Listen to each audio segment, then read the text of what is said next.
Hi Emma, this is Gavin speaking. I'm just about to go through your quick pre-handover video just to point out some of the key features that you'll need to know straight away. Some of them you will be familiar with already, but I'll just point out a few of the features. So just come around here, you've got your fuel filler cap on the passenger side. That's exactly the same as the i10 and opens in the same way, i.e. down in the driver's footwell by your feet. In terms of what's around the boot, the thing I want to show you here is when we open the boot, is this little guy here. This is your rear parking camera. Every now and again it'd be wise just to give it a little bit of a wipe over to keep it nice and clear, so when you've got the rear camera in go, it's all clean. Boot is the boot. Under the shelf here is your toolkit and your bits and bobs to help you with tyres and things. I'm just going to shut that and take you around to the front of the car. Sorry, I should say the driver's side of the car. If you recall, you have what's called keyless entry and push button start.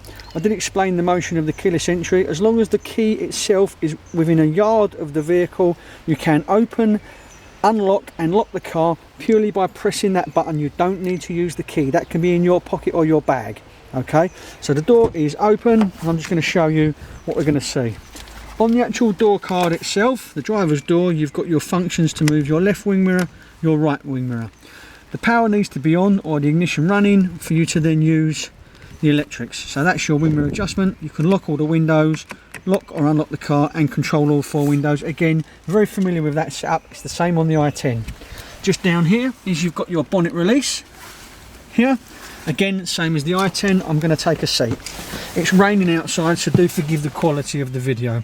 In front of you here on the steering wheel is audio controls. So volume for the radio up and down here and here, as well as on the actual set here. You can scroll through radio stations here, as well as here on the actual set. Okay, you can preset your radio stations and I can show you how to do that if you want me to then add your Bluetooth in when you arrive tomorrow. On this side of the steering wheel, it's your trip computer. I call that the book because it's a symbol of a page, and that will show you your miles per gallon, how long you've been in the car, engine running time, those sort of features, your tripometer. And this is cruise control here. Very, very simple. Again, it's all in the book if you get a little lost. For the actual telephone, this is where you accept a call, this is where you discard a call, but you set your phone up on this function here on the radio as setup. But as I say, I will go through with a little bit of detail. On the left hand stalk, just like the i10, it's down for left, it's up for right. It's flashers and it's full beam. Your lights are on the end and you've got your automatic function lights, which is now here, which is one turn towards the driver's window. Most people would in fact leave it on automatic lights because there's a sensor and it just comes on and off automatically. If you want to override that, that would be your side lights, so the next turn and the final turn would be your full beam, your night lights. All the way back, and that's everything off. Your wipers are on the other stalk, let's get a good view of that. So it's down once for one quick swipe, it's up once for intermittent wiper. You can variable the speed of the wipers with this little switch here. Okay, you go up again for your first consecutive wipe, and the very, very top, so the third notch is constant speed high. All the way down, let go, that's everything off. Your rear wiper blade is just like your lights, it's the little guy on the end. You turn it away from you, we'll turn the rear wiper blade on, and then away again, and that would be water. All the way back towards you, and that's everything off. I'm just going to lean across and shut the door because it's now getting very much wet. Down here, ventilation. Cold through to hot, so that's your temperature. It will all be illuminated on here when the ignition's running. Speed of the fan, so that increases the intensity or decreases it depending on which way you go, and your directional flow situated down here. The gears are the same as the i10, apart from this one does have 6 gears. It doesn't mean you go any faster, it just means that when you're cruising in 5, if you pop it into 6th gear, your revs will drop down slightly, it'll be less engine noise and the car isn't working as hard, and that's what will help you get a better fuel consumption. This little bag here contains your locking wheel nut. That's a very special nut. That must stay in the car at all times, because if you get a puncture or you need to change a wheel, you will not get your tyre off without this key. That will be in the bag and then in the glove box when you come to collect the car. Down here you've got your A off, automatic stop start technology off. The default setting for this is on, so when you start the car it will be on, and that's when you come to a stationary position, junction, lights, or traffic jam. If you put the car into neutral gear and lift your foot off the clutch, the engine will shut off. The moment you push the clutch down, it will come back on. It's to save fuel and it's to save pollution going into the atmosphere. If you don't like the idea of it, you can turn it off, but you have to do it every time you start the car. This one here, P off, parking sensors off. You can turn them off, but I would advise you just leave them on. This one is for downhill descent, really for people that are towing. If you've got a lot of weight behind you and you're going down a steep hill, the idea might be that it's going to force you down a bit quicker. If you use this function here, it keeps you on a even keel, if you like, a controlled speed down the hill. That's nice and simple. Now, stop start technology on the actual push button start is around here, and I'm going to put the clutch down and press the button. The engine has now started, and you can see things are firing up, and also ahead of me here. Don't worry about the fuel light. When you come to collect tomorrow, the car will be fueled, it will be taxed, and it will be cleaned.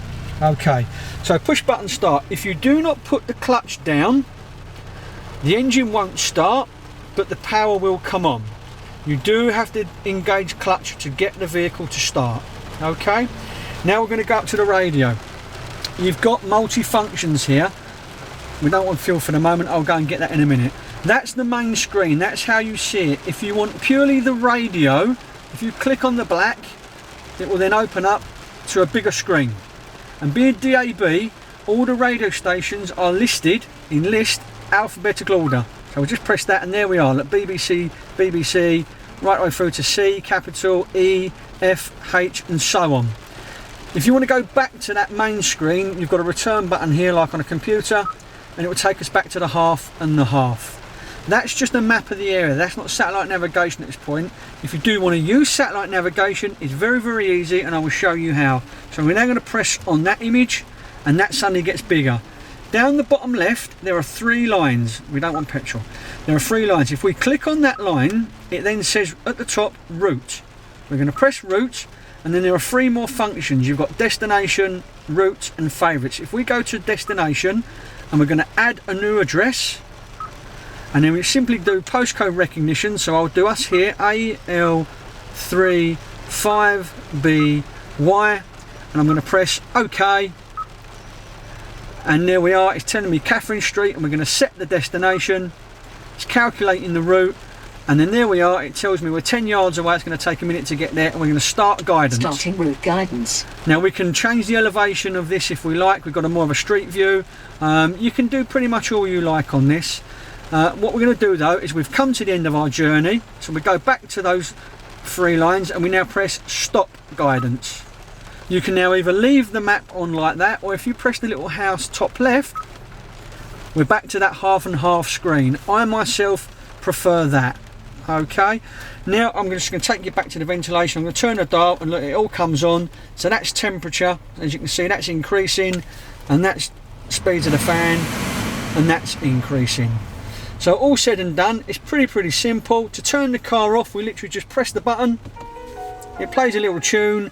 If you remember, the radio plays unless you physically turn it off, but the moment we open the door, the radio will go off, and that means the car itself is off. If you leave the radio on, the car will still be on. And that's about it. Everything else is covered in the manuals, which are here. They'll be on the seat when you arrive. But of course, if you do have any questions, please feel free to give me a call. I look forward to seeing you tomorrow. Thanks, Emma. Bye for now.